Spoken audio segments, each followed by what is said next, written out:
नमस्कार दोस्तों। सावन का पावन महीना शुरू हो चुका है। आज हम आपके लिए सावन मास के पहले सोमवार की एक ऐसी प्राचीन कथा लेकर आए हैं जो भगवान शिव की कृपा और भक्तिपूर्ण व्रत की महत्ता को दर्शाती है। बहुत समय पहले शिवपुर नामक एक छोटे से गांव में एक धनवान साहूकार रहता था। उसका जीवन समृद्ध था, लेकिन उसकी कोई संतान नहीं थी, जिससे वो और उसकी पत्नी गहरे दुख में थे। पुत्र प्राप्ति की इच्छा से साहूकार ने हर सोमवार का व्रत रखना शुरू किया और भक्ति के साथ भगवान शिव की पूजा करता रहा। हर संध्या वो मंदिर जाकर घी का दीपक जलाता और भोलेनाथ के चरणों में प्रणाम करता। उसकी गहरी भक्ति देखकर माता पार्वती प्रसन्न हुई और उन्होंने भगवान शिव से कहा, हे शिव शंभो, ये आपके सच्चे भक्त हैं, कृपा करके उनकी मनोकामना पूरी करें।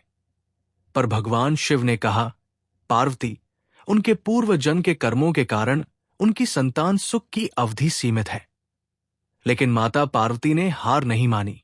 अंततः शिवजी ने साहूकार को स्वप्न में दर्शन देकर वरदान दिया कि उसे पुत्र होगा, पर उसकी आयु मात्र 16 वर्ष की होगी। साहूकार इस वरदान से प्रसन्न तो था, लेकिन पुत्र की अल्पायु की खबर सुन वो चिंतित भी हो गया। उसने ये बात अपनी पत्नी को बताई, जो सुनकर बहुत दुखी हुई। फिर भी साहूकार ने अपने व्रत और पूजा का नियम नहीं छोड़ा। कुछ वर्षों बाद उनके घर एक सुंदर पुत्र हुआ, जिसका नाम उन्होंने अमर रखा। जब अमर 11 वर्ष का हुआ तो साहूकार ने उसे अपने मामा के साथ शिक्षा के लिए काशी भेजा। साथ में वो धन और आदेश लेकर गया कि जहां भी वो ठहरे यज्ञ आयोजित करे, ब्राह्मणों को भोजन कराएं और दान करता रहे। यात्रा के दौरान वे एक राज्य पहुंचे जहां राजकुमारी का विवाह होने वाला था। लेकिन विवाह के दिन वर की एक आंख खराब हो गई। इसे छिपाने के लिए राजा ने अमर से दूल्हे के स्थान पर बैठने की विनती की, जिसे अमर ने विनम्रता से स्वीकार कर लिया। विवाह के बाद अमर ने राजकुमारी चंद्रिका को पूरी सच्चाई बताई और फिर काशी की ओर चल पड़ा। जब अमर 16 वर्ष का हुआ, उसने एक भव्य यज्ञ किया। यज्ञ के बाद उसने ब्राह्मणों को भोजन कराया और वस्त्र धान्य का दान दिया। लेकिन उसी रात अमर की मृत्यु हो गई।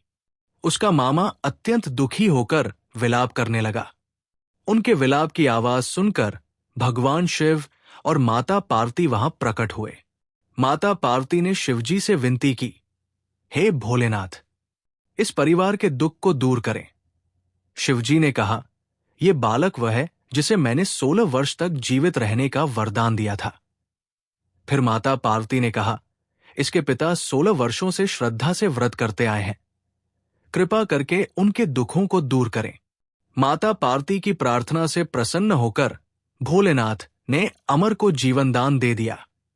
अमर पुनः जीवित हो गया और स्वस्थ होकर अपने घर लौट चला।